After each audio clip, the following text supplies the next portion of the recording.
సొరకాయ పచ్చడి కావలసిన పదార్థాలు: నువ్వులు, పల్లీలు, చింతపండు, పచ్చిమిర్చి, కొత్తిమీర, పుదీనా, కరివేపాకు, వెల్లుల్లి, సొరకాయ.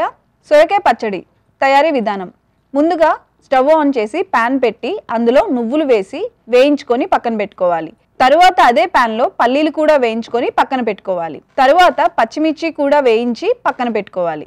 తర్వాత సొరకాయ ముక్కలు కూడా వేసి కొంచెం ఆయిల్ వేసుకొని వేయించుకోవాలి. అందులో చింతపండు కూడా వేసి కలుపుకొని పుదీనా, కొత్తిమీర, వెల్లుల్లి రెబ్బలు వేసి కాసేపు వేయించుకోవాలి. తర్వాత ఒక మిక్సీ జార్ తీసుకొని అందులో నువ్వులు, పల్లీలు, చింతపండు, పచ్చిమిర్చి, వెల్లుల్లి, కొత్తిమీర వేసి మిక్సీ చేసుకోవాలి.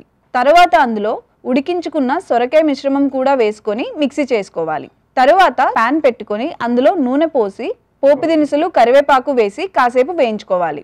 తర్వాత సర్వింగ్ బౌల్ తీసుకొని అందులో మిక్సీ చేసుకున్న సొరకాయ మిశ్రమం, పోపు మిశ్రమం వేసి కలుపుకొని సర్వ్ చేసుకోవాలి. అంతే, సొరకాయ పచ్చడి రెడీ.